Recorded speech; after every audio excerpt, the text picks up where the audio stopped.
Merci. Encore merci à vous aussi pour notre retard. Mrs. May, Madame May. Merci, Monsieur le Président. C'est un grand honneur d'être ici et merci pour l'invitation, pour la présentation de ce projet de loi tellement important.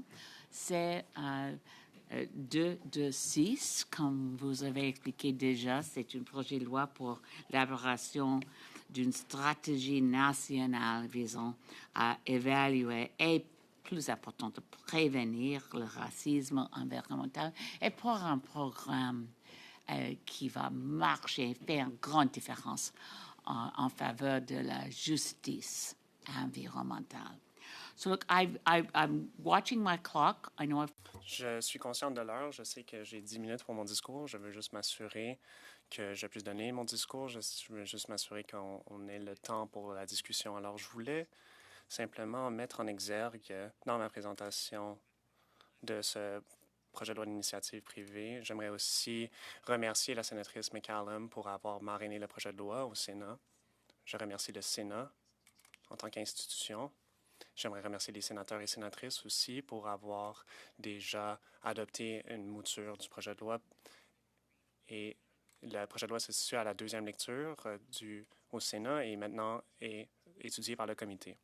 J'aimerais vous dire que j'espère que le projet de loi va être adopté de manière rapide.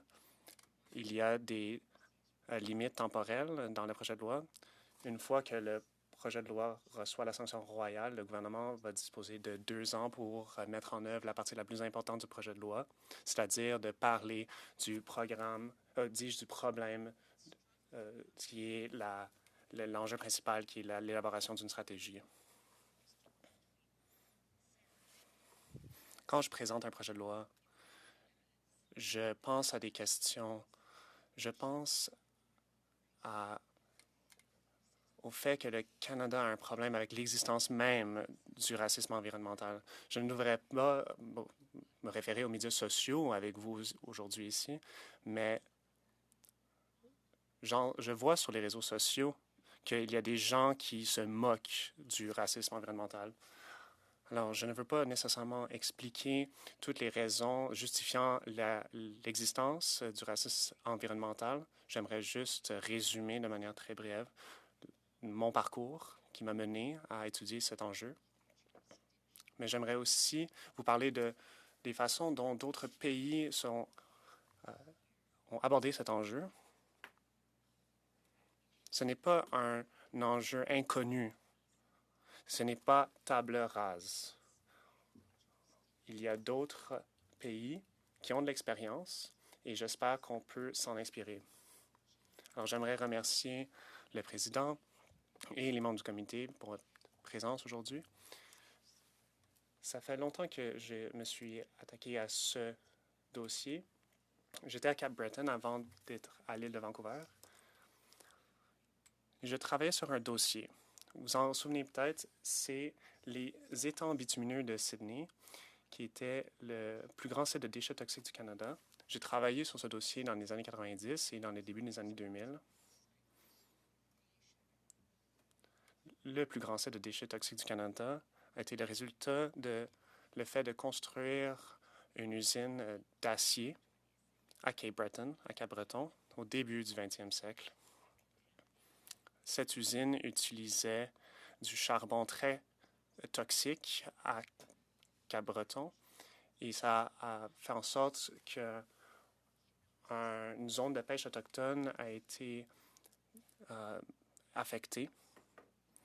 De Cap-Breton à Sydney. It had the highest cancer rates in Canada. Now, I lived on the other side of the island. Il y avait des taux de maladies très dangereux. J'habitais à Margaret Harbour. Il y avait 42 personnes. C'était un endroit parfaitement idyllique. Si les gens m'avaient dit à l'époque qu'il y avait du racisme à Cap-Breton, j'aurais fait déni de l'existence. Mais un de mes meilleurs amis, Madame Yatkinchuk, qui est des Caraïbes, c'est la première femme noire à devenir infirmière. C'était la première femme noire à mener l'Association des infirmières. Elle a reçu l'Ordre du Canada pour son implication. Elle m'avait parlé d'une histoire qui m'a vraiment choqué. Elle m'a dit qu'elle avait l'expérience en tant que gestionnaire hospitalière dans les Caraïbes. Elle m'avait dit qu'elle a eu un emploi à Sydney, au Canada, Cap-Breton. Elle voulait ensuite avoir un logement décent pour élever sa famille, mais elle n'a pas eu accès à un logement. Il n'y avait pas un propriétaire qui voulait lui louer son logement à part à proximité d'une usine d'acier. Il fallait vivre, elle n'avait pas le choix, elle devait vivre à côté des fours de coke et des usines d'acier. Et c'était l'équivalent de fumer multiples paquets de cigarettes par jour. J'ai commencé à travailler sur le dossier du racisme environnemental avec Mme Yakimchuk. J'ai travaillé aussi avec Sierra Club. J'étais la directrice exécutive. Et j'ai appris qu'aux États-Unis, il y a un programme de justice environnementale qui était gouverné par l'Agence de protection environnementale des États-Unis. Nous avons travaillé avec une communauté afro-américaine en Géorgie, dans l'État de Géorgie. Ils luttaient contre des problèmes avec une usine là-bas de pesticides et ils étaient en train de travailler en utilisant des programmes de l'agence américaine pour lutter contre l'injustice et le racisme environnemental. J'ai demandé une traduction de le système dans la Chambre de communes et malheureusement, nous avons une erreur.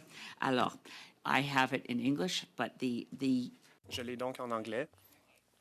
Selon le site, j'ai une définition de la justice environnementale et je trouve que c'est une excellente définition. On parle donc du traitement équitable et la participation significative de toutes les personnes indépendamment de leur revenu, de leur race, de leur origine nationale, de leur appartenance tribale ou de leur handicap au processus décisionnel des agences et des autres activités fédérales qui affectent la santé humaine et l'environnement. C'est une définition intersectionnelle et ça veut dire que les gens dans les communautés marginalisées aux États-Unis peuvent avoir accès à des experts. Ils peuvent se confronter aux riches ressources des pollueurs en utilisant leurs propres ressources humaines, des épidémiologistes, des hydrologistes, des médecins pour rétablir l'inéquité de pouvoir entre les pollueurs et les collectivités. Nous avons donc regardé dans d'autres pays pour pouvoir informer notre approche dans le projet de loi C-226. Il y a aussi des exemples en Europe. La Commission économique des Nations unies pour l'Europe a adopté la Convention de Aarhus. La Convention traite de l'accès à l'information, la participation du public lors de la prise des décisions et à l'accès de la justice en matière de dossiers environnementaux. Aarhus est une ville à Danemark. La Convention a donné accès à un nombre d'outils. Et je pense que cette Convention peut nous donner un peu d'aide lorsque la date espérée d'adoption de ce projet de loi. Il y a des gens au ministère de l'Environnement qui travaillent fort sur le portrait à l'avenir de la justice environnementale. Il y a une citation du site Web. La justice environnementale est un nouveau domaine d'activité pour le gouvernement du Canada.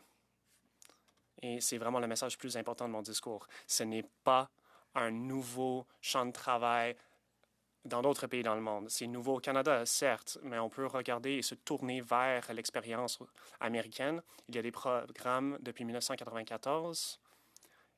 On a vu ce programme améliorer sa portée, notamment sous la présidence de Joe Biden. Les outils ne se voient pas comme provisoires, ils sont des outils réels. Ils vont être accordés aux communautés autochtones et racialisées. On parle d'outils pour accéder à la justice et à des droits. Ce projet de loi va faire toute la différence au monde, mais va nécessiter du travail en continu. Je suis prêt pour vos questions. Merci de m'avoir écouté. Et on passe la parole à la sénatrice Mary Jane McCollum. Okay, thank you. Merci. Pouvez-vous